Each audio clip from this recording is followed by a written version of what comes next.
الخلائق أجمعين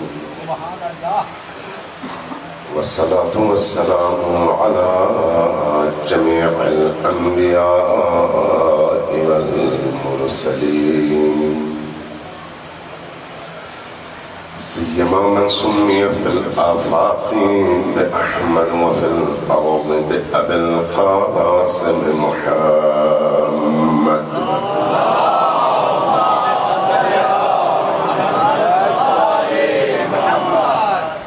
والصلاة والسلام على أولاده الطيبين الطاهرين المعصومين الميامين واللعنة الدائمة على أعدائهم أجمعين من يوم عداوتهم إلى قيام يوم الدين. أما بعد فقد قال رسول الله صلى الله عليه وآله وسلم إن لقتل الحسين حرارة في قلوب المؤمنين لا تبعد أبدا.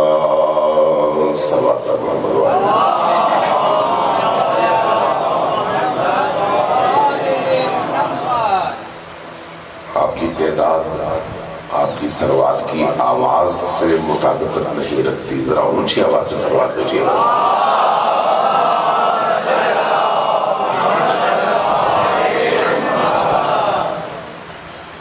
سروات ہی کے حوالے سے سروات جب بھیجیں تو سروات دنیا کی سب سے بہترین اور سب سے افضل ترین عبادت ہے. سب سے افضل ترین کوئی دعا کوئی عبادت سروات کی برابری نہیں کر سکتی. اس لیے اگر نماز بھی قبول کروانی ہو دعا بھی قبول کروانی ہو تو بغیر سروات کے ممکن نہیں ہے. لہذا مجلس میں بھی مجلس کی زینت سروات ہے. لیکن سروات میں اور آپ باقی مسلمانوں سے ایک لحاظ سے ذرا مختلف ہے. ہم آج کی دنیا میں آزاد نہیں ہیں بلکہ منتظر ہیں ایک ایسی ہستی کے جو ناظر بھی ہے حاضر بھی ہے دیکھتا ہے سنتا ہے اور ہمارا منتظر ہے. ہم اپنے آپ کو منتظر کہتے ہیں لیکن ہم منتظر نہیں ہیں. منتظر وہ ہیں اور ہمارے انتظار میں ہیں کہ ہم کسی طرح سے اس ہستی سے اپنا تعلق جوڑنے کے لیے شعوری طور پر کھڑے ہو سکیں. منتظر وہ ہوتا ہے جس کے اندر تڑپ منتظر وہ ہوتا ہے جس کے اندر بے چینی ہو. منتظر وہ ہوتا ہے جو آنے والے کے انتظار میں ہر لمحہ بے چینی سے گزارے. یہ مجالس ہمیں منتظر بنانے کے لیے ہے. یہ مجالس اپنے وقت کے امام سے ہمیں جوڑنے کے لیے ہے. لہذا جب آپ سلوات پڑھتے ہیں تو سلوات میں اس امام منتظر کے ظہور کی دعا کو بھی ضرور شامل کرتے ہوئے جب پڑھیں تو یوں پڑھیں اللہم صلی علی محمد و آل محمد وعجل فرجہم. سلوات بجیے محمد و آل محمد.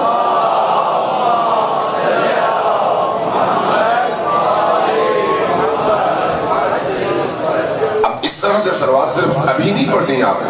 یہ نہیں کہ ابھی میں بیٹھا ہوں تو آپ نے 2-3 دفعہ پڑھ لی اور اس کے بعد جو ہے پھر بھول گئے. نہیں, اٹھتے بیٹھتے چلتے پھرتے سونے سے پہلے اٹھنے کے بعد کہیں سفر پر جاتے ہوئے واپس آتے ہوئے جب جب آپ کو موقع ملتا ہے آپ اپنے دل کو نبی کریم اور ان کی آل سے اور خصوصاً اس دور کے اس امام سے جو حجت خدا ہے زمین پر اپنا دل جوڑیے اور پڑھیے اللہم صلی علی محمد و آل محمد وعجل فرجہ سلوات بھیجیے محمد و آل محمد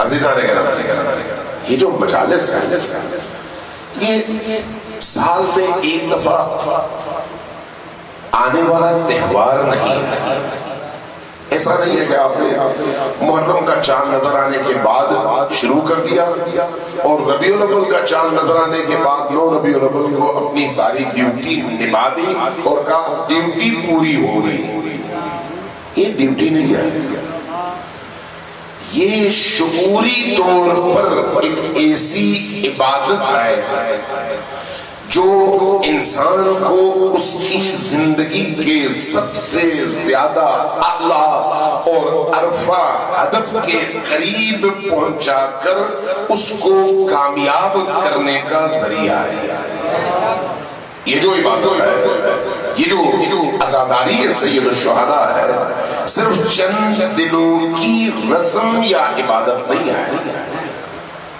یہ ایک مسلسل عمل ہے شعوری قلبی فکری اور معنوی سفر کی صورت ہر گزرتا لمحہ ایک بچہ جب پیدا ہوتا ہے ماں کی گود میں آتا ہے تو کیا کرتا ہے ماں کے پستانوں سے دودھ پیتا ہے سانس لیتا ہے اس کا ہر گزرتا لمحہ اس کی نشو و نما کا باعث بنتا ہے ایسا ہے یہ ہر گزرتا لمحہ اس کی نشو و نما کا باعث بنتا ہے اور یہ جو بچپنا ہے پیدائش سے لے کر 2 سال تک یہ عرصہ ایسا ہے جس میں اس کی گروتھ بڑی تیز ہوتی ہے بڑی تیزی سے وہ بڑھتا ہے لیکن جب آہستہ آہستہ عمر ڈھلتی ہے تو بڑھنے کی رفتار کم ہو جاتی ہے یہاں تک کہ 25 سال کا جوان پھر اس کے بعد بڑھتا نہیں ہے پھر رک جاتا ہے ایسا ہی ہے عزاداری سید الشہداء روح کو بڑھانے اور نشو و نما دینے کا ذریعہ ہے روح کی وہ خوراک ہے جو انسان کے ایمان کو 0 سے 100 تک پہنچانے کی ذمہ داری لے کر آئی ہے اور ہمیں اہل البیت علیہ السلام نے اس عزاداری کے انعقاد پر اگر لگایا ہے تو وہ ثواب کمانے کے لیے نہیں حسینی بننے کے لیے ہے حسین تک پہنچنے کے لیے ایک ایسا انسان جس کی روح حسینی ہو جس کی سوچ حسینی ہو جس کی نگاہ حسینی ہو جس کی زبان حسینی ہو جس کا دل حسینی ہو جس کا عمل حسینی ہو جب ایک ایسا جوان معاشرے میں قدم رکھتا ہے تو پھر ہندو عیسائی سکھ مسلمان جو بھی اس کو دیکھتا ہے اس کا دل اس کی طرف مائل ہو جاتا ہے اور فوراً کہتا ہے کہ یہ حسینی ہے تو پھر حسین ہمارے بھی ہے عزاداری سید الشہداء فکری اصلاح کے لیے بھی ہے اور قلبی اصلاح کے لیے بھی ہے فکر کو فکر حسینی بنانے کے لیے اور قلب کو قلب حسینی بنانے کے لیے اس لیے عزاداری سید الشہداء کو عبادت کہا گیا ہے میں ایک مثال دیتا ہوں رمضان المبارک میں آپ کیا کرتے ہیں روزہ رکھتے ہیں روزہ رکھ کے آپ کیا کرتے ہیں سحری سے لے کر افطار تک کن چیزوں سے اجتناب کرتے ہیں کن چیزوں سے کھانے پینے سے اور کن چیزوں سے اجتناب کرتے ہیں جھوٹ بولتے ہیں روزہ رکھتے جھوٹ بولتے ہیں نہیں بولتے کہیں پر اگر کوئی ضرورت پیش آئے تو کہتے ہیں یار روزہ ہے اس لیے میں جھوٹ نہیں بول سکتا یعنی روزہ آپ کو جھوٹ بولنے سے روکتا ہے. ایسا ہی ہے. کسی کو دھوکہ دے رہا ہو تو کہتے ہیں یار یہ روزہ ہے اس لیے ذرا احتیاط. ایسا ہی ہے. کسی کو گالی دینی ہے تو کہتا ہے یار میرا روزہ خراب ہو جائے گا گالی سے مجھے اپنے آپ کو روکنا چاہیے, تمہیں بھی اپنے آپ کو روکنا چاہیے. روزہ وہ عبادت ہے جو انسان کو یہ شعور عطا کرتی ہے کہ مجھے کچھ چیزوں سے خود کو روکنا ہے اور کچھ چیزوں پر عمل درآمد کرنا ہے. ایسا ہی. اس لیے اس روزے کو نبی کریم صلی اللہ علیہ وآلہ وسلم نے جب بیان فرمایا تو فرمایا قد اقبل الیکم شہر اللہ بالبرکۃ والرحمۃ والمغفرہ, ایک ایسا مہینہ جو مغفرت, برکت اور رحمت لے کر تمہارے پاس آیا ہے. اس کی خصوصیت یہ ہے کہ انفاسکم فیہ تسبیح, جب تم روزہ رکھ کر سانس لیتے ہو تو تمہاری سانسیں عبادت کہلاتی ہیں. وَنَوْمُكُمْ فِيهِ عبادت, اور جب تم سوتے ہو تو تمہاری نیند عبادت قرار پاتی ہے. کیوں؟ اس لیے کہ اس روزے نے ہمیں مجھے اور آپ کو ہر طرح کی گندگی اور ہر طرح کی رذالت سے, رجس سے, گناہ سے, نافرمانی سے روکنا سکھایا ہے اور ہمیں یہ شعور دیا ہے کہ روزہ رکھ کر میرے کوئی ایسا کام نہیں کرنا جو روزے کے منافی ہو. لہذا سانس بھی تسبیح ہے. آئیے عزاداری کی تاریخ, وہ میرا موضوع نہیں ہے. آئیے عزاداری کی تاریخ. امام صادق آل محمد علیہ السلام ایک جملہ ارشاد فرماتے ہیں نفس المحموم لہمنا تسبیح وہمہ لنا عبادت.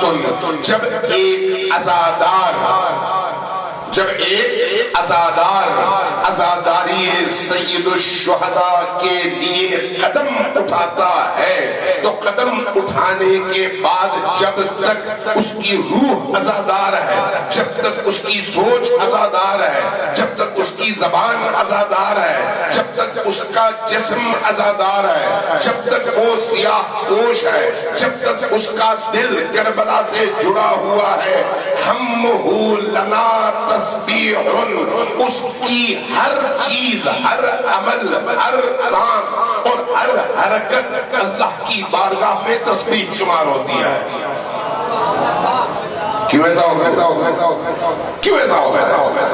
اس لیے کہ حسین ابن علی سے جڑنا انسان کے اندر یہ تبدیلی لے کر آتا ہے کہ اس کی روح حسینی اور کربلائی ہو جائے. اس کی روح, اس لیے یہ صرف ایک رسم نہیں ہے کہ آپ نے سال میں ایک دفعہ کیا اور اس کے بعد بھلا دیا. نہیں, 365 دن اور رات حسین کا ذکر انسان کی زندگی کو چینج کرنے کا ذریعہ ہے. نہ رات میں استثناء ہے نہ دن میں. جب کبھی آپ کا دل حسین کے غم کو محسوس کرے اور آپ کی روح کے اندر درد حسین پیدا ہو جائے تو اس لمحے سے آپ کی عبادت بھی شروع ہو جاتی ہے. اسے فرمایا ہمہ لنا عبادت.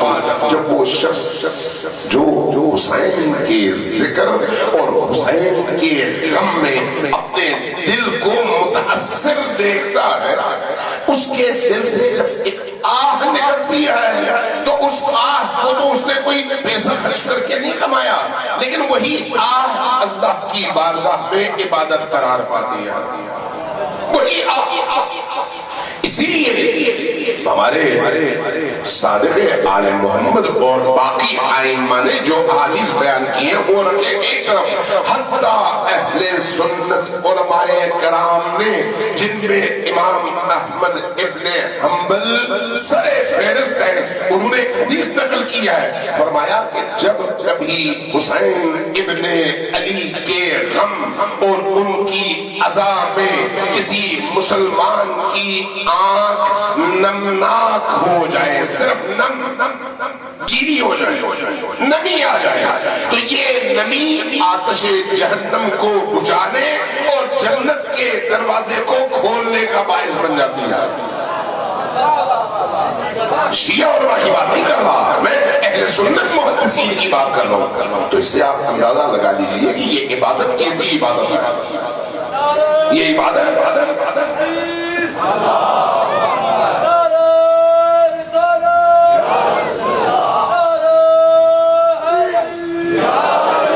اس لیے عزاداری سید الشہداء صرف شیعوں کی وراثت نہیں ہے۔ دعوت دیجئے ہر اس انسان کو جس کا ضمیر زندہ ہو، جس کے دل میں محبت ہو، کس کے لیے؟ سچائی کے لیے، حق کے لیے، جس کا دل حق کے سامنے جھکتا ہو، چاہے اس کا مذہب اور فرقہ کچھ بھی ہو، اگر حق کے سامنے اس کا دل جھکتا ہے تو وہ حسین کی بارگاہ میں جب آئے گا تو جڑ جائے گا، کٹے گا کٹے گا۔ اس لیے دعوت دیجیے، سب کو دعوت۔ یہ جو مولوی ڈرتے ہیں، کیوں ڈرتے ہیں؟ حسین ابن علی کے مکتب میں جو کشش ہے، جو مقناطیسیت ہے، وہ انسان کو شعور بھی عطا کرتی ہے، سوچنے سمجھنے کی طاقت بھی عطا کرتی ہے، اور اس کو گندگی کے دلدل سے نکال کر پاکیزگی کے معراج تک بھی پہنچاتی ہے۔ اسی لیے مولوی ڈرتا ہے کہ اگر حسین ابن علی کی مجلس میں کوئی جائے تو اس کا ذہن کھل جائے گا، ذہن کھلے گا تو سوال کرے گا، سوال کرے گا تو جواب چاہیے، جواب ملے گا تو وہ جواب اس کو مطمئن کرے، اگر وہ جواب اس کو مطمئن نہ کرے تو وہ سب کچھ چھوڑ دے گا، حسین کا ہو جائے گا۔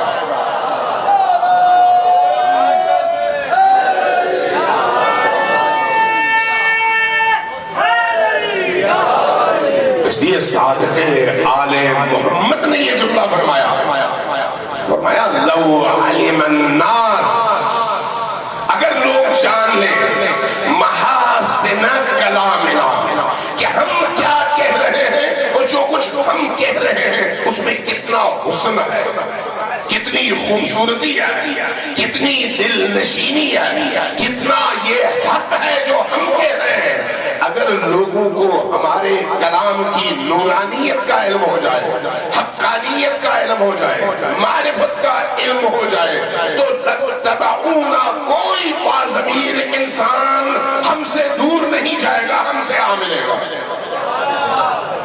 یہی وجہ ہے طول تاریخ میں اہل البیت علیہ السلام کو معاشرے سے کاٹ کر دوسروں کو سامنے لایا گیا، اور اہل البیت کے فضائل کو چھپایا گیا، اور ان کے چہرے کو مسخ کر کے انسانی اور اسلامی معاشرے کو کوشش کی گئی امویوں کی طرف سے کہ اہل البیت کے قریب یہ نہ آ پائے۔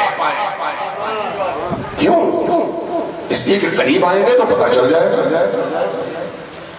صدر اسلام نے جب اسلام کی دعوت کا آغاز ہوا، ابو جہل تھا، ابو لہب تھا، ابو سفیان تھا، اور بہت سارے ایسے جو حال عرب مکہ کے ورودی دروازے پر کھڑے ہو جاتے، جو آتا کہتے ہمارے ہاں ایک جادوگر ہے، اس کے قریب نہ جانا، اس کی بات نہ سننا۔ کیوں؟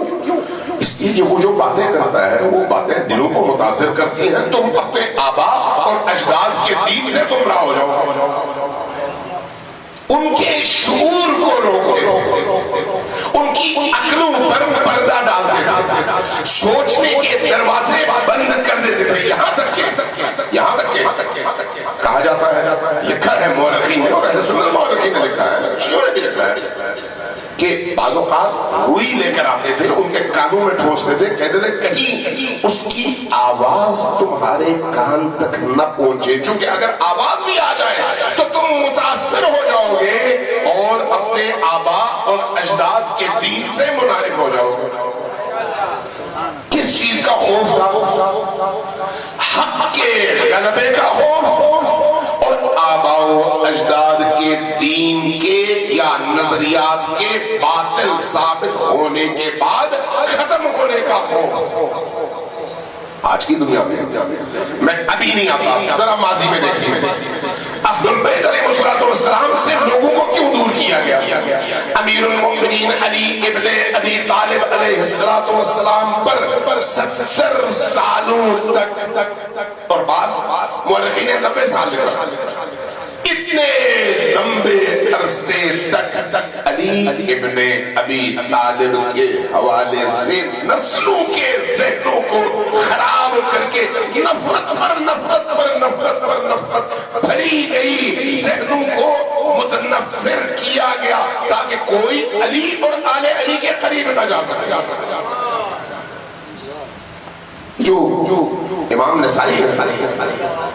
نسائی آئے دمشق میں، امام نسائی صحاح ستہ میں سے 2 صحیح بخاری اور صحیح مسلم ہے اور 4 سنن ہیں۔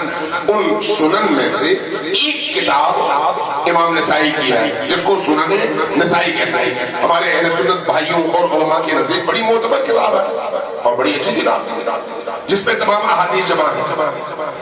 یہ جو صاحب سنن نسائی ہے امام نسائی، یہ آئے دمشق، مسجد دمشق، مسجد اموی۔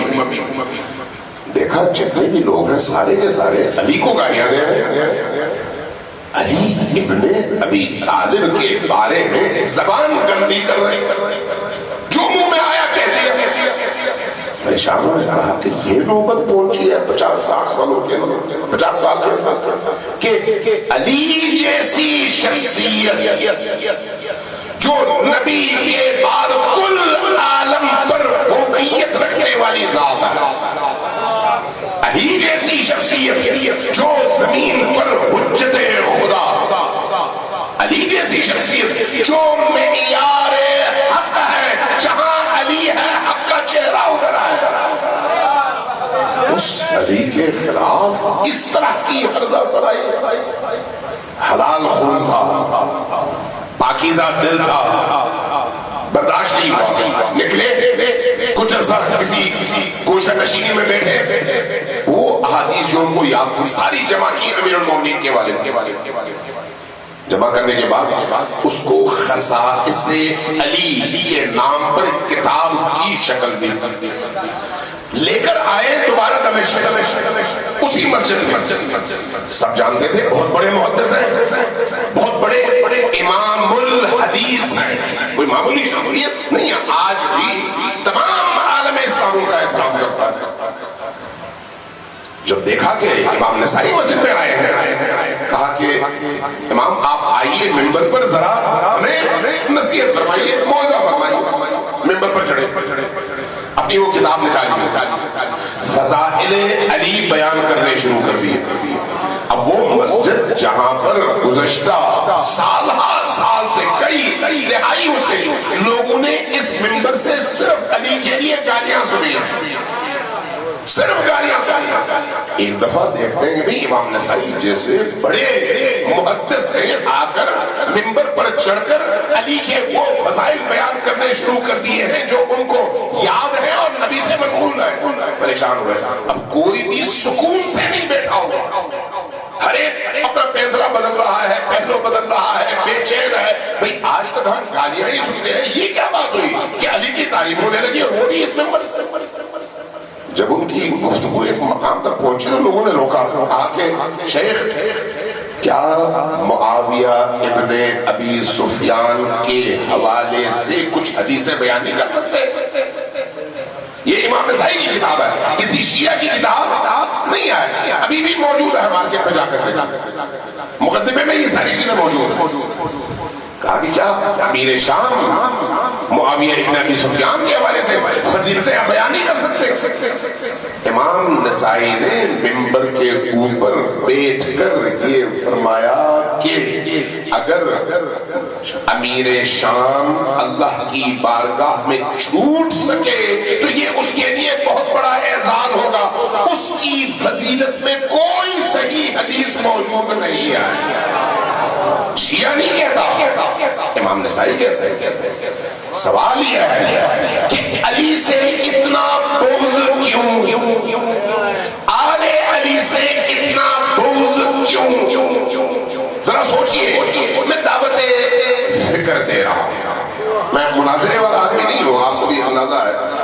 ہے شیعہ سنی اتحاد اور اتفاق کا قائل ہو، لیکن ڈیبیٹ کا قائل ہو، گفتگو کا قائل ہو، دلائل کا قائل ہو، دلیل کے ساتھ بات کی جائے.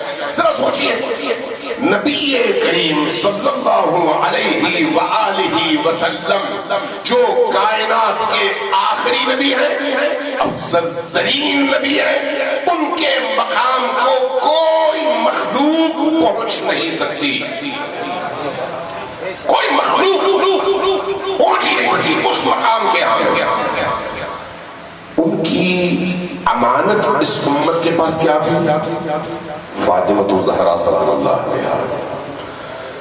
کیا ہوا کہ اس امت کے درمیان فاطمہ الزہرا سلام اللہ علیہا نبی کریم کے بعد بعض کے نزدیک 3 ماہ اور بعض کے نزدیک 6 ماہ زندہ رہی اور اس کے بعد شہادت کی موت دنیا سے چلی گئی. کیا ہوا؟ کیا یہ بہت بڑا کوسچن مارک عالم اسلام کے سامنے ہے یا نہیں؟ کیا ہوا کہ فاطمہ الزہرا سلام اللہ علیہا کا جنازہ رات کی تاریکی میں نصف شب میں صرف اور صرف اہل البیت کے ذریعے سے اٹھایا گیا اور گمنامی میں خاموشی میں چھپا کر دفن کیا گیا. اور جب لوگوں کو، صحابہ کو، اہل شہر کو اگلے دن پتا چلا تو سب نے شکایت کی علی سے، علی آپ نے ہمیں جنازے کی خبر نہیں ہونے دی. فرمایا فاطمہ کی وصیت تھی کہ کسی کو میرے جنازے میں آنے نہ دینا. سوال ہے یا نہیں؟ مناظرہ نہیں ہے، سوال ہے. وہ کون سے عوامل تھے؟ کوئی بھی صاحب عقل آدمی سوچنا شروع کر دے گا تو اس کے بعد پھر اس کی سوچ کے دروازے کھلتے چلے جائیں گے. ہم کچھ نہیں کہتے، کہتے کر لیں. وہ کون سے عوامل تھے؟ کیوں نوبت یہاں تک پہنچی؟ کون ہے؟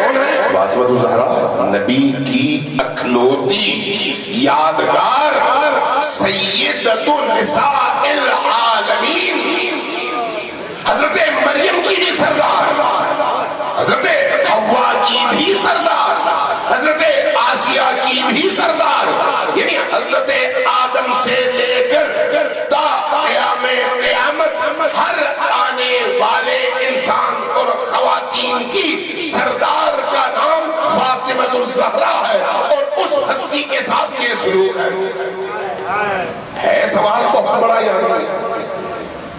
یہ شیعہ کو بھی سوچنا چاہیے اور سنی کو بھی سوچنا چاہیے. خود بخود دروازے سوالات کے کھلتے چلے جائیں گے. ہم جس مکتب کے ماننے والے ہیں، ہم جس مکتب کے ماننے والے ہیں، یہ مکتب قرآن کی پیروی کرتا ہے. قرآن سوال کرنے سے روکتا نہیں ہے، سوال کرنے کی حوصلہ افزائی کرتا ہے. ہم جس مکتب کے ماننے والے ہیں یہ انسانوں کو دعوت دیتا ہے جو تمہارے ذہنوں میں سوال ہے اٹھاتے چلو. سوال کرو تاکہ علم حاصل ہو، سوال کرو تاکہ جہالت دور ہو، سوال کرو تاکہ غلط فہمی دور ہو، سوال کرو تاکہ دین کا فہم حاصل کر سکو. مکتب اہل البیت کبھی بھی کسی کو سوال کرنے سے روکتا نہیں ہے بلکہ حوصلہ افزائی کرتا ہے. پوچھو پوچھو پوچھو پوچھو. اور علی اس کی سب سے بڑی مثال ہے. سلونی سلونی سلونی قبل ان تفقدونی. پوچھو مجھ سے، پوچھو مجھ سے، پوچھو مجھ سے قبل اس کے کہ میں تم سے الگ ہو جاؤں اور جدا ہو جاؤں. یہ مکتب ذہنوں کو ابھارنے کا مکتب ہے. ہمارے کچھ احباب کیا کرتے ہیں؟ لوگوں کو ٹانگے کا گھوڑا بنا دیتے ہیں. گھوڑے کو جب ٹانگے میں آپ نے جوڑ دیا، اس کے دونوں کانوں پہ 2 غلاف چڑھا دیے، اب اس نے نہ ادھر دیکھنا ہے نہ ادھر، نہ کسی. اور جو جیسے ہی ڈنڈا پڑے بھاگنا ہے، جیسے ہی بھاگے کھینچی جائے رکنا ہے. آزادی نہیں ہے، نہ فکر اسلام اس بات کی اجازت دیتا ہے اور نہ ہی اہل البیت اس کیفیت کی اجازت دیتے ہیں. اہل البیت اور اسلام جو کہ دو نام ہیں ایک حقیقت ہے. وہ یہ کہتے ہیں کہ لوگوں کو آزادی سے سوچنے کا موقع دو. لوگوں کو اللہ نے حریت دیا ہے, آزادی دی ہے, عقل دیا ہے. اس عقل اور آزادی کے نتیجے میں ہر انسان سوچے اور سوچ کر درست نتیجے تک پہنچے, جبر کے ذریعے سے نہیں. اس لیے اہل البیت ہمیشہ علم کے دریا بہاتے تھے, کہتے ہیں آؤ پوچھو, آؤ پوچھو, آؤ پوچھو. آج اگر آپ کسی مفتی صاحب کے سامنے جا کر 4 سوال کریں گے تو دوسرے سوال کے بعد ان کا چہرہ بگڑنا شروع ہو جائے گا, تیسرے سوال پہ وہ اٹھ جائیں گے, چوتھے سوال پہ ڈانٹ کر نکال دیں گے. کیوں؟ اس لیے کہ سوال سے حق سامنے آتا ہے. اس لیے میں یہ کروں سوچنا شروع کر دیں کہ رسول کی یادگار بیٹی فاطمہ الزہرا سلام اللہ علیہا اس 6 یا 3 کم سے کم 3 اور زیادہ سے زیادہ 6 اس عرصے میں, ماں کے عرصے میں وہ کیا ہوا کہ نوبت یہاں تک پہنچی کہ فاطمہ کو وصیت کرنی پڑی کہ میرا جنازہ رات کی تاریکی میں اٹھے گا اور اس میں کوئی نہیں آئے گا. بخاری کی حدیث ہے, کہیں اور کی حدیث بیان نہیں کر رہا, بخاری کی حدیث. اس کے بعد پہلی خلافت گزر گئی, دوسری خلافت گزر گئی, تیسری خلافت گزر گئی. میں ان ڈیٹیلز میں نہیں جاتا. نہ پہلی خلافت میں کوئی مشکل پیدا ہوئی, نہ دوسری خلافت میں کوئی مشکل پیدا ہوئی. مشکلات پیدا ہوئی لیکن خلافت کے خلاف عوام نہیں اٹھی. تیسری خلافت میں بھی کوئی مشکل پیدا نہیں ہوئی. ہاں, امویوں اور بعض لوگوں کے غلط اعمال کی وجہ سے لوگوں میں ناراضگیاں پیدا ہوئی, مناصب کی بندرباٹ کی وجہ سے ناراضگیاں پیدا ہوئی. یہ ایک الگ بات ہے. لیکن کیا وجہ ہے کہ علی ابن ابی طالب جو رسول کا بھائی ہے, جو رسول کا جانشین ہے, جو رسول کی جان ہے, جان نفس رسول ہے, جو حق کی علامت ہے, جو جنت کا سردار ہے, جو عظیم النار والجنہ ہے, جنت اور جہنم کو تقسیم کرنے والا, وہ جو اللہ اور بندوں کے درمیان واسطے فیض ہے, وہ جس کی رضا اللہ کی رضا ہے, جس کی ناراضگی اللہ کی ناراضگی ہے. جب عام لوگ سب مل کر اس علی کے ہاتھ بیعت کرتے ہیں تو بیعت کرنے کے فوراً بعد علی ابن ابی طالب کے مقابلے میں 3 گروہ کھڑے ہو جاتے ہیں اور سارے کے سارے مسلمان ہیں. کچھ ازواج ہیں, کچھ صحابہ کرام ہیں, اور یہ جو 4 سے 4.5 سال کا عرصہ ہے 3 بڑی جنگیں علی کے خلاف لڑی جاتی ہیں اور مسلمان لڑتے ہیں, ہندو نہیں, عیسائی نہیں, یہودی نہیں. وہ علی جو فرشتوں کا معلم ہے اس علی کے خلاف اب جب 25 سال کے بعد لوگوں نے آ کر خلافت ان پر مسلط کی, طالب نہیں تھے, مسلط کر دیا تاکہ اب آپ کے علاوہ کوئی چارہ نہیں ہے. چونکہ قتل خلیفہ ثالث کے بعد 1 ہفتہ 7 دن مسلمان معاشرہ حکمرانوں کے بغیر تھا, کوئی حکمران نہیں تھا, کسی کو جرأت نہیں تھی. کیوں؟ اس لیے کہ کسی میں یہ ہمت نہیں تھی کہ اس تباہ حال معاشرے کو سمیٹ سکتا. اس لیے سب کا رخ علی کی طرف ہوا کہ یا علی پہلے بھی آپ مشکل کشا تھے, اب بھی آپ مشکل کشا ہے, اب پوری امت مشکل میں ہے, آپ خلافت کو قبول کر کے مشکل کشائی کیجئے. آپ کے پاس آئے, قبول کروا لیا, آپ نے قبول کر لیا, لیکن کیوں ایسا ہوا کہ علی کے خلاف یہ سب تلوار لے کر نکلے؟ کسی اور کے خلاف کیوں نہیں نکلے؟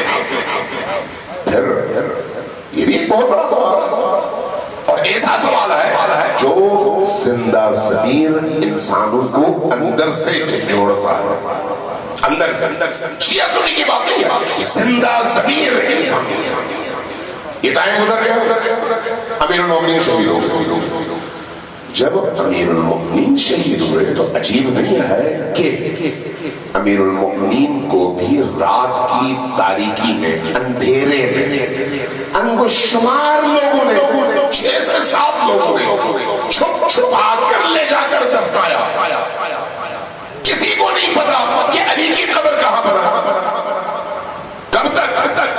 150 سالوں تک، تقریباً 100 سے کچھ اوپر 100 سال تک علی کی قبر چھپی رہی۔ آخر علی کا جرم کیا تھا؟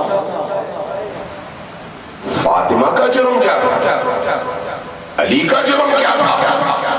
یہ سارے ظلم صرف نبی کے گھرانے کے ساتھ کیوں ہیں؟ سوال ہے، بہت بڑا سوال ہے، ہر عاقل کے ذہن کو جھنجھوڑنے والا سوال۔ اب آگے امام حسن کی شہادت کا وقت ہے، آپ کو زہر سے شہید کر دیا گیا، آپ کو بھی خلافت لوگوں نے دی، لوگوں نے آ کر آپ کے ہاتھوں بیعت کی، آپ کی خلافت کو قبول کیا۔ اسی طرح سے شام والے کھڑے ہو گئے اور امام حسن سے جنگ لڑی، یہاں تک کہ امام حسن اکیلے رہ گئے۔ جب اکیلے رہ گئے صلح پر مجبور ہوئے، لیکن صلح نامہ ایسا جو فاتح اور مفتوح کی نشاندہی کر دے، اپنی شرائط میں اس تفصیل میں نہیں جاتا۔ پھر امام حسن کو زہر دیا گیا، آپ شہید۔ نبی کریم کا گھر وراثت کے طور پر کس کا حق بنتا ہے؟ کس کا؟ بیوی کا یا بیٹی کا؟ بیٹی کا۔ بیٹی کو نہیں ملا۔ نبی کریم کے اتنے سارے حجرے، ایک قبر کی جگہ اس حسن ابن علی کو نہیں ملی۔ جب پہلوئے نبی میں دفن کرنے کے لیے لے کر آئے تو چاروں طرف سے جنازے پر تیر برسائے۔ سوال ہے، نبی کے بچوں کے ساتھ کیوں؟ کسی اور کے ساتھ کیوں؟ نبی کا گھر شرعی قانونی طور پر حسن ابن علی کی ملکیت ہے، اپنی ملکیت میں خود دفن نہیں ہو سکتے لیکن دوسرے دفن ہو سکتے ہیں۔ بہت بڑا سوال کیوں ایسا ہوا؟ اگر دفن کرنے کی اجازت نہیں ہے تو دوسروں کو کیسا ہے؟ اگر دوسروں کو ہے تو پھر جو مالک ہے اس کو کیوں نہیں ہے؟ پھر تیروں کی بارش کیوں ہے؟ جنازہ واپس گیا، دوبارہ خون صاف کیا گیا، تیر نکالے گئے، کفن بدلا گیا اور اس کے بعد بقیع میں لے جا کر دفنا دیا گیا۔ یہ ہوا آل ابا میں سے چوتھے فرد کی زندگی کا اختتام۔ 5واں اکیلا رہ گیا حسین ابن علی، اور حسین ابن علی کے ساتھ جو کچھ تاریخ میں ہوا وہ آپ کے سامنے ہے۔ اب پیچھے کی ساری چیزیں چونکہ ہاتھ میں جب طاقت ہوتی ہے، میڈیا جب آپ کے ہاتھ میں ہوتا ہے، کاتب جب آپ کے اشارے پر لکھتا ہے، خطیب جب آپ کے اشارے پر بولتا ہے، تو اس صورت میں آپ ہر چیز اپنی مرضی سے بیان کر کے حقائق کو مسخ کر سکتے ہیں۔ آج بھی آگے جو عمران خان کی طرف سے میڈیا پر کنٹرول کے حوالے سے جو بلز آ رہے ہیں اور جس پر شور شرابہ ہے، یہ کیا ہے؟ ہماری مرضی کی خبر آنی چاہیے، جو ہماری مرضی نہ ہو وہ نہ آئے۔ ہر حکمران کی یہی خواہش ہوتی ہے کہ میری مرضی کے خلاف خبر نہ آئے، اس لیے آپ کو پھر تحقیق کرنی پڑتی ہے، صحیح اور غلط کو الگ کرنا پڑتا ہے، سچ اور جھوٹ کو الگ کرنا پڑتا ہے، تاکہ پتہ چلے سچ کیا ہے اور جھوٹ کیا ہے۔ لہذا ان 4 ہستیوں کے حوالے سے آپ کو تحقیق کرنی پڑتی ہے. لیکن جب کربلا کی باری آئی حسین ابن علی نے ماضی کی 4 ہستیوں کے حوالے سے سب کچھ اپنی آنکھوں سے دیکھ لیا تھا. لہذا اب جو فکریں، جو سوچیں، جو قبائل، جو نسلیں، جو افراد ان قتلوں میں براہ راست یا بالواسطہ طور پر کہیں نہ کہیں کسی نہ کسی طرح کا جن کا رول تھا، اس کو برملا کرنے کے لیے حسین ابن علی نے جو منصوبہ بندی کی، اس کے نتیجے میں کربلا کا معرکہ رونما ہوا. اور کربلا کے معرکے نے پوری دنیا کو 2 حصوں میں تقسیم کر دیا. ایک حصہ حسینی کہلایا اور دوسرا حصہ یزیدی کہلایا. حسین ابن علی نے اتنا بڑا کام کیا اور چہروں سے نقاب الٹ دیے. اب مشکل یہ ہے کہ آپ کی جماعت کی نماز کی مخالفت نہیں ہوتی، مسجد میں خطبوں کی مخالفت نہیں ہوتی، آپ کے حج میں شرکت کی مخالفت نہیں ہوتی، آپ کے روزوں کی مخالفت نہیں ہوتی. اگر مخالفت ہوتی ہے تو عزاداری سید الشہداء کی ہوتی ہے. کیوں؟ اس لیے کہ عزاداری سید الشہداء میں حسین کے سجائے ہوئے معرکہ کربلا کے نتیجے میں چہروں سے پردے اٹھتے ہیں اور مجرم بھی سامنے آتے ہیں، مظلوم بھی سامنے آتے ہیں. مشکل یہ ہے. اس لیے جب عزاداری کی بات ہوگی تو کہا جائے گا وہاں پر جاؤ گے تو بیوی طلاق ہو جائے گی. علم دیکھو گے بیوی گئی، تبرک کھاؤ گے بیوی گئی، نیاز میں جاؤ گے بیوی گئی. ہر جگہ بیوی ہی طلاق ہوتے ہیں.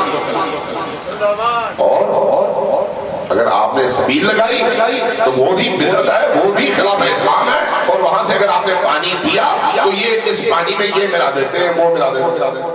یہ آج کی بات نہیں، یہ بات ابو جہل سے چلی آ رہی ہے.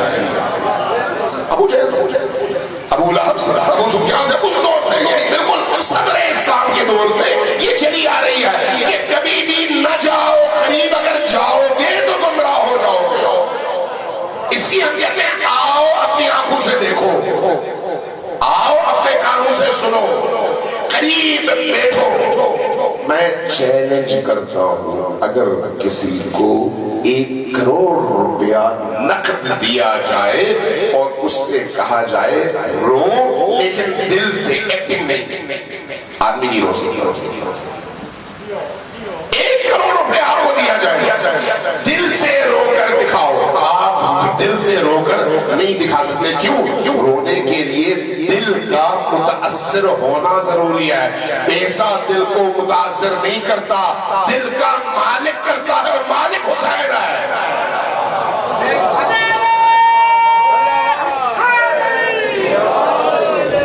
صلوات بھیجیے محمد و آل محمد.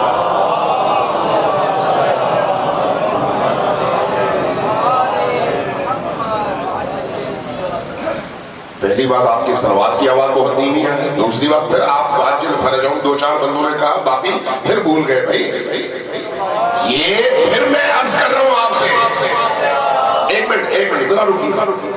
آج کی عزاداری کو آپ روٹین میں یہ نہ سمجھیں سالانہ ایک مجلس تھی، نہیں. یہ ہماری بیداری اور دلوں کو زندہ کرنے کا باعث ہے. اگر دل زندہ کر کے لے کر جاؤ گے تو زندہ ہو جاؤ گے، چھوڑ کر جاؤ گے تو اسی طرح سے چلتی پھرتی لاشیں نظر آؤ گے. صلوات بھیجیے محمد و آل محمد.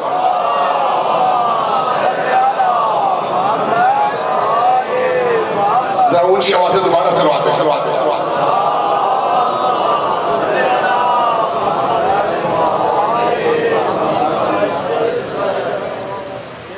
اثر نہیں ہوا.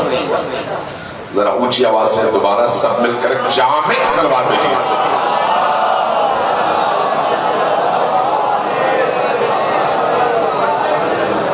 ایک دفعہ پھر صلوات بھیجیے محمد و آل محمد.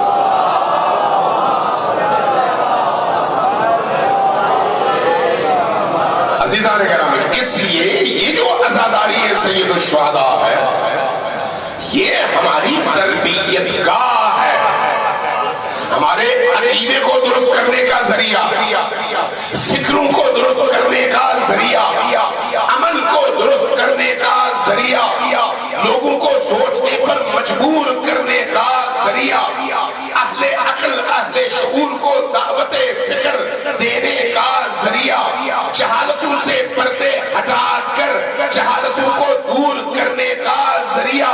اس لیے یہ عزاداری با ہدف عزاداری ہے، رسم نہیں ہے،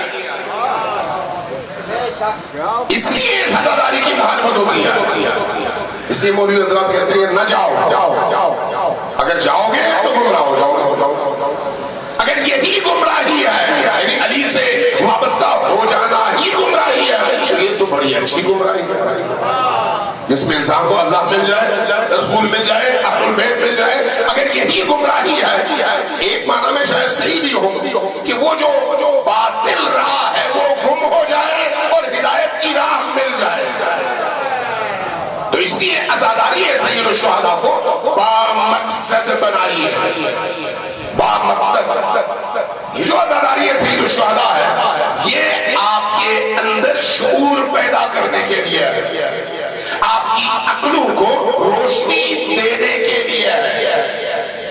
عام طور پر ہم علم نکالتے ہیں، زلجنا نکالتے ہیں، تبرکات لے کر آتے ہیں، لوگوں کے درمیان نیازیں بانٹتے ہیں، اپنی تمنائیں، اپنی حاجات، اپنی دعائیں قبول کرواتے ہیں، یہ ساری چیزیں اپنی جگہ درست کریں، ضرور کریں، چونکہ شعائر کربلا کو زندہ رکھنا بھی لوگوں کے اندر زندگی کی حرارت دوڑانے کے لیے ضروری ہے۔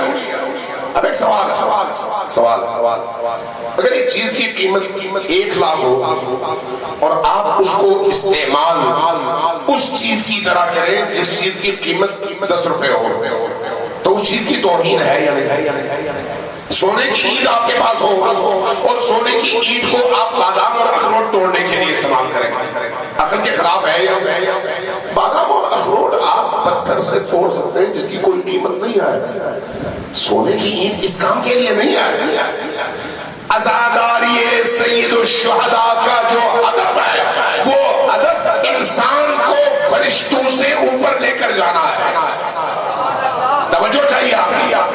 عزاداری سید الشہداء کا ہدف انسان کو غلاظتوں سے نکالنا، گناہوں سے نکالنا، نافرمانیوں سے نکالنا، آلودگیوں سے نکالنا، اس کی روح میں پاکیزگی لے کر آنا، اس کے دل کو نورانی کرنا اور اس کو ملکوت تک پہنچانا ہے۔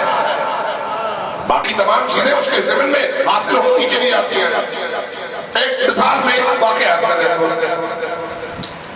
حسین ابن علی علیہ السلام چل پڑے مدینہ سے، مکہ سے ہوتے ہوئے عراق، رستے میں ایک جگہ ایک بہت بڑا باغ نظر آیا، پتہ چلا کہ یہ فلان صحابی کا، رک گئے، باغ کے اندر گئے، صحابی سے ملاقات ہوئی، صحابی رسول ہے، جب فرزند رسول کو دیکھا قدموں میں گر پڑے، چوما، بوسہ دیا، کہا کہ آپ نے ہماری قسمت کے دروازے کھول دیے، ہمارے باغ میں، ہمارے گھر میں آپ تشریف لے آئے، ہم تو کبھی سوچ بھی نہیں سکتے تھے کہ آپ آئیں گے، بہت بڑا اعزاز ہے۔ امام حسین علیہ السلام نے فرمایا کہ میں تمہیں دعوت دینے آیا ہوں۔ کس چیز کی دعوت؟ میں اس سفر پہ جا رہا ہوں، اور یہ سفر شعور اور قربانی کا سفر ہے، اس سفر میں مجھے تمہاری ہمراہی چاہیے، آؤ میرے ساتھ چلو۔ کچھ دیر سوچا کہ آگے آپ کا حکم سنا کھو کرتا ہے تو دل و جان سے آپ کے ساتھ چلو، لیکن ایک مشکل ہے، وہ کیا ہے کہ میری اتنی بڑی کھیتی ہے، اتنا بڑا باغ ہے اور اتنی بڑی فصلیں ہیں، یہ ساری تیار ہو چکی ہیں، چھوڑ کر جاؤں گا تو یہ ساری محنت ضائع ہو جائے گا۔ اب اگر آپ کے ساتھ جاتا ہوں تو یہ ضائع ہو جائے گا، تو اس لیے ایک کام کرتا ہوں، میں اپنا گھوڑا اور اپنی تلوار آپ کی خدمت میں پیش کر دیتا ہوں، آپ یہ لے کر جائیے، میں تاکہ ان کو بچا سکوں۔ فرمایا نہ مجھے تمہارے تلوار کی ضرورت ہے اور نہ ہی مجھے تمہارے گھوڑے کی ضرورت ہے۔ اگلا جملہ، فرمایا مجھے تمہاری بھی ضرورت نہیں ہے، مجھے نہیں تمہیں ضرورت تھی نجات کی، میں چاہتا تھا تمہیں نجات ملے، اگر تم نجات نہیں چاہتے تو کوئی بات نہیں، رہ جاؤ، پلٹے پلٹے دو چار قدم آگے گئے، پیچھے سے آواز آئی اپنا رسول اللہ بولو میں نے یہاں پر کچھ کنویں کھودے ہوئے ہیں، ان کنووں میں پانی جو نکلا ہے وہ نمکین ہے، کھارا پانی ہے، میٹھا نہیں ہے۔ آپ فضل رسول ہے، آپ اگر اشارہ کر دیں گے تو وہ کھارا پانی میٹھا ہو جائے گا۔ فرمایا آ جاؤ کنویں پر آگے، ڈول میں پانی لیا، اپنا لعاب دہن پانی سے مکس کیا، اس کو گنڈیا دیا، کہا جاؤ تمہارا سارا پانی میٹھا ہو گیا۔ واپس پلٹے نکل آئے۔ میں خود سے بھی ایک سوال کرتا ہوں اور آپ سے بھی سوال کرتا ہوں، ہم امام حسین علیہ السلام اور کربلا کے اس ذکر اور مجالس کے ذریعے سے کیا چاہتے ہیں؟ اپنے کنویں کا پانی میٹھا کرنا چاہتے ہیں یا حسینی بننا چاہتے ہیں؟ توجہ ہے؟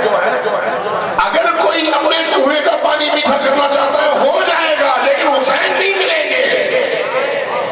حسین تک پہنچنے کے لیے اپنی فصلوں، اپنی کھیتیوں، اپنے باغات اور اپنے کنووں کی قربانی دینی پڑتی ہے، اور صرف اس کی نہیں، اپنی جان و مال و ناموس کی بھی قربانی دینی پڑتی ہے تاکہ حسین ملے۔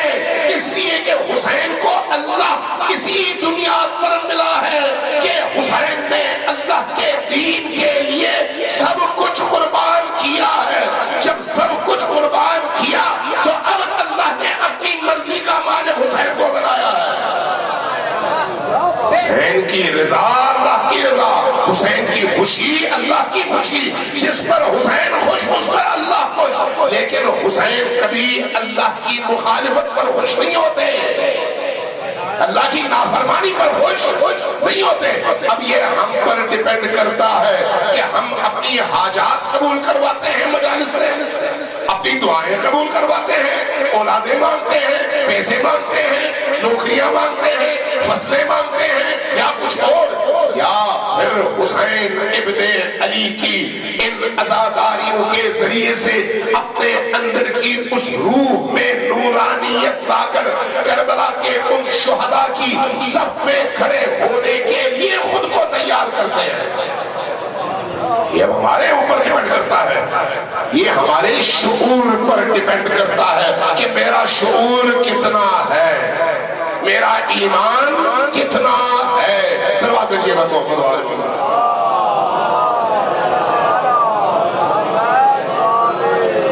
ایک دفعہ پھر ذرا اونچی آواز سے سب مل کر وعجل فرجہم کے ساتھ صلوات بھیجیے محمد وآلہ۔